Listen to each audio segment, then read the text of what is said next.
What is up, YouTube? Y'all know me, I'm clutchmarles. So I told you guys in the last video I'm going to try to start making more videos, try to piece it together week by week of how I'm building both these cars. Now, my last video I talked to you guys and I said I'm feeling like shit. Pretty sure I got strep throat over the weekend. Like right after I got done recording, I had like a fever of 102, stayed in bed all day yesterday, and last night I went to bed, sweatpants, hoodie, sweated it out. I called it the Operation Whore in Church, but I woke up today, I'm feeling great. My throat feels better. I got my voice back, so I'm pretty excited. So, I believe it was Saturday or I found out my starter was bad for the 305. And it wasn't until I was editing my last video that it clicked in my head why my starter went bad. I locked my engine up. I had a piston come out the side of the block. You guys remember, the video's on here somewhere. But I kept hitting the starter button, so that starter couldn't spin. It's just engaging, but it couldn't spin because the engine wouldn't let it. So I burned it up. So I bought a new one, and it said it would be here like Wednesday to Thursday. It is Tuesday, and we just got the new starter, so that's pretty cool. We got it a couple days early. So here you have it. It's a mini torque starter, and surprisingly, this thing was only like $15 more than the factory starter for the engine. And you know, these things push out more power, more torque, so that's why I prefer these over the stock one. And it's more compact. It's smaller than the factory one, so you don't have to worry about hitting it on stuff. So I did manage the engine to fire up a little bit this morning. It's got a little backfire, but it did fire up. Figured we put it in the car, we can fine tune the rest. As you guys can see, I'm missing the torque converter. Here's the one that was on it. You know, like I said, the motor's locked up, so you can't spin it around and get to all the bolts. And I thought, no problem, I got a torque converter in there on the shelf. Well, it's for a 400 transmission. This is a 700 R4, and according to Google, they are not the same and it won't work. So I'm gonna have to try to weasel a wrench or something in between there, take them bolts out, and reuse this torque converter. Got the old torque converter off, got it put in.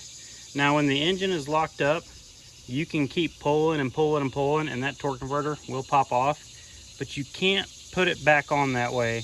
You gotta like shove it in, spin a little, it'll catch, shove it in a little bit more, spin a little, shove it in, and you definitely can't have it attached to the engine and try that method.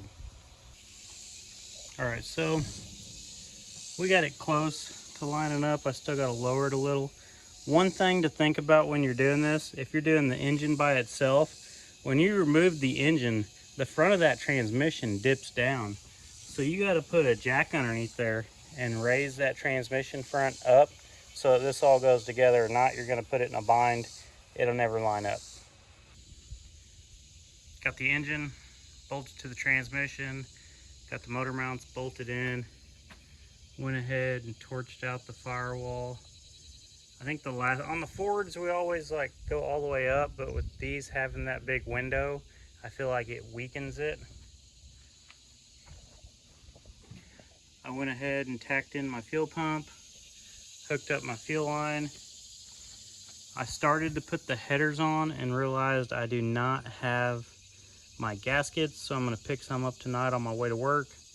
Tomorrow I'll have the headers on, and Ross is bringing me my fuel tank Friday, so should be able to test run this thing in the car, get it tuned.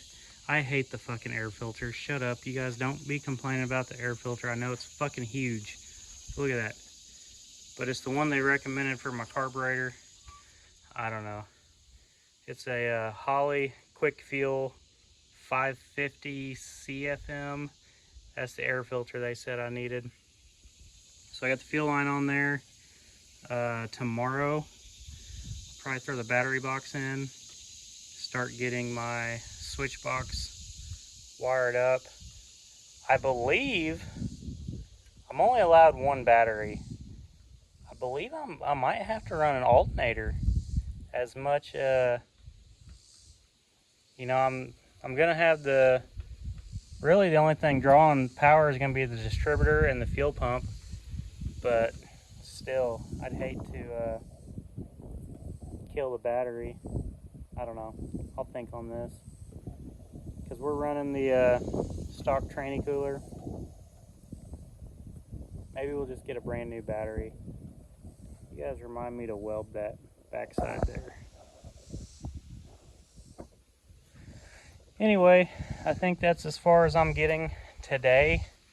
I'm gonna go shower and get ready for work tonight. So like I said, tomorrow will be the battery box. Probably wire up the switches. Start figuring out how I'm gonna do the fuel tank.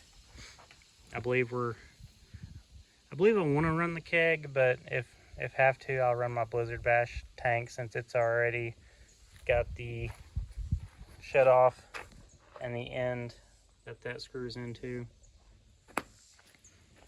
But it's coming together slowly but surely. She is about ready to move. Then I got to figure out my brakes. That's a big question mark. I'm allowed an aftermarket brake pedal, not gas pedal, aftermarket brakes only. But I kind of wanted to run the factory brakes, but with the brake boost, wherever, you know, it's right here. The old brake boost plugged into the carburetor, and I do not have that option now. So I might have to remove all that and run a aftermarket brake pedal. All right, I'm not sure where I left off filming yesterday. Ended up getting the fuel tank mounted. I got the lines hooked up. I got the torque converter bolted together and the starter on. I feel like that's all I had time for yesterday. Today, I don't really get to touch this. My wedding is tomorrow, so we're gonna go finish getting everything ready. Gonna take the dogs to the groomers, go finish setting up for the wedding. One thing I've noticed, I tried to put my headers on just now. The headers are hitting on that little knuckle.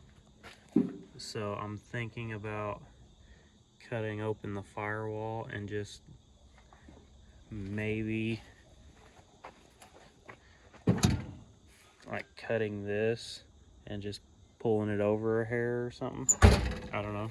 You guys ever had any issues with that? Let me know what you did about it. I've always just changed out the steering column, but we gotta have the factory ones. So let me know how you guys do it.